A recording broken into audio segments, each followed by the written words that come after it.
Hello കൂട്ടുകാരെ, ഒരു simple recipe ഉണ്ടാക്കാം. നമ്മൾ ഉണ്ടാക്കാൻ പോകുന്നത് ബീട്രൂട്ട് ഉപ്പേരിയാണ്. ഒരു പാൻ വെച്ച് വെളിച്ചെണ്ണ ഒഴിച്ച് കൊടുക്കാം. തിളച്ച് വരുമ്പോൾ നമുക്ക് കടുക് ഇട്ട് കൊടുക്കാം. കടുക് പൊട്ടി വരുമ്പോൾ നമുക്കതിലേക്ക് വേപ്പിലിട്ട് കൊടുക്കാം.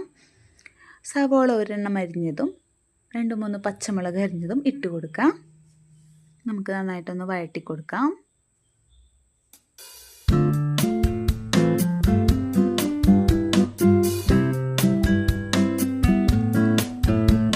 ചെറിയ ടീസ്പൂൺ മഞ്ഞൾപ്പൊടി ഇട്ട് കൊടുക്കാം. കുറച്ച്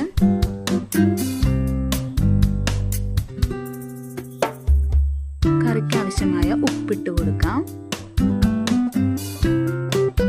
ചെറുതായി ഒന്ന് സവോള വഴണ്ടി വരുമ്പോൾ നമുക്ക് മുളക് പൊടി ഇട്ട് കൊടുക്കാം. 1 ടീസ്പൂൺ മുളക് പൊടിയാണ് ഉപയോഗിച്ചിട്ടുള്ളത്. ഇനി മുളക് മൂത്ത് വരുമ്പോൾ നമുക്കതിലേക്ക് ചെരുകി വെച്ചിട്ടുള്ള നാളികേരം ചേർത്ത് കൊടുക്കാം.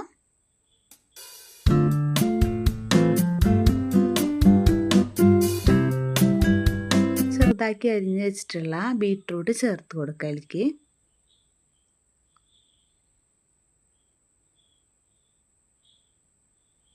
ഞാൻ വെള്ളം ഒഴിക്കാതെ വെളിച്ചെണ്ണയിൽ ഇങ്ങനെ വഴറ്റിയാണ് ഇത് ബീട്രൂട്ട് വേവിക്കുന്നത്.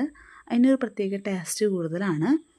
എല്ലാവരും ഒന്ന് ജസ്റ്റ് ഇങ്ങനെ ട്രൈ ചെയ്ത് നോക്കുക. വെള്ളം ഒഴിക്കാതെ ഇങ്ങനെ കുറച്ച് നേരം നമ്മളതിൽ ശ്രദ്ധിക്കണം എന്നുള്ളൂ. പക്ഷെ നല്ല ടേസ്റ്റാണ്. ചോറിൻ്റെ ഒക്കെ ഒപ്പം നല്ല ടേസ്റ്റിൽ തിന്നാൻ പറ്റുന്ന ഒരു തോരനാണ്.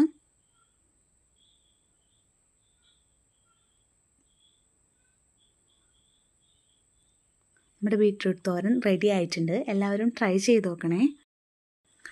റെസിപ്പീസ് ഇഷ്ടമാവുകയാണെങ്കിൽ എല്ലാവരും ലൈക്കും സബ്സ്ക്രൈബും ചെയ്യണേ ചാനൽ. ഇൻഗ്രീഡിയൻസ് ഡിസ്ക്രിപ്ഷനിൽ ആഡ് ചെയ്യാം. നിങ്ങളുടെ അഭിപ്രായങ്ങൾ കമൻറ്റായിട്ട് രേഖപ്പെടുത്തണേ. Thank you for watching.